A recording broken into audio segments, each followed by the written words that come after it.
Scott thought the hardest part was over when the judge ruled Champ was legally his. He was wrong.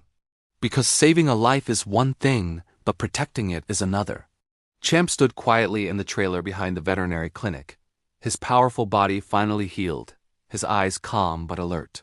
He trusted Scott completely now. And that trust felt heavy, like a promise Scott couldn't afford to break. The problem was simple and terrifying. Scott had nowhere to take him. 240 acres of desert land with no water, no shelter, and no grass wasn't a home. It was a death sentence for a horse, even one as strong as Champ. That night, Scott sat alone in his truck again, staring at the dark outline of the desert hills. He had won the horse, but might lose everything else trying to keep him alive. That's when Gary called. "I've been thinking about your land," Gary said slowly. "That property everyone laughs at? It sits right over an underground aquifer." Scott sat up straight. Water. Real water. Gary explained that decades ago, surveyors had marked the area as high-potential groundwater, but drilling was expensive and risky. No one wanted to gamble money on land so far from civilization. "But if there's water," Gary continued, "that desert becomes gold." There was only one problem. Drilling would cost tens of thousands of dollars. Scott laughed bitterly. "Gary, I don't even have money for horse feed." Gary paused. "You do have Champ." Within a week, plans were moving fast. Gary would finance the drilling. Scott would provide the land and Champ's future breeding rights. 50-50 partnership. If water was found, they would build something no one thought possible. The drilling crew arrived at dawn. Massive machines tore into the desert that had once nearly killed Champ. Days passed. Dust filled the air. Every foot they drilled deeper felt like a gamble with Scott's entire future. At 300 feet, the drill suddenly dropped. Then the pressure hit.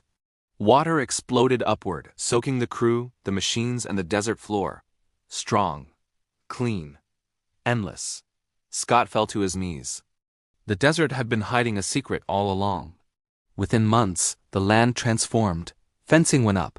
Pastures were planted. A barn rose where nothing had stood before.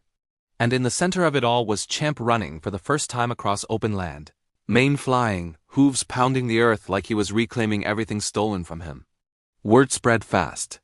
Breeders came from across Oregon, then Nevada, then Idaho. Everyone wanted access to Champ's bloodline. But Scott was careful. No shady deals, no cruelty, no shortcuts. Every Mara was vetted, every foal documented. Champ wasn't just a stallion, he was proof that ethics could still win. Meanwhile, Roger Russell's world was collapsing. The investigation uncovered everything: illegal sales, forged paperwork, animal cruelty, and financial fraud spanning 3 states. His assets were seized. His name became poison in the horse community, and the Nevada breeding facility shut down. 32 horses were rescued. Some were weak, some broken, some terrified of humans. Scott took in 3 of them, because he remembered what it felt like to be abandoned. Years passed. Scott built a house on the land, married, had children who grew up brushing Champ's coat and whispering secrets into his ears. Champ aged gracefully, still strong, still gentle, still watching the desert like a guardian. When Champ finally lay down for the last time at age 32, Scott stayed with him until the end. He buried him on the highest ridge of the property. The headstone read, "Victory's Champion." He survived everything. But Scott knew the truth. Champ hadn't just survived. He had saved a man, exposed evil, freed others, and turned worthless land into a legacy. And all of it began with a broken man willing to help a dying horse.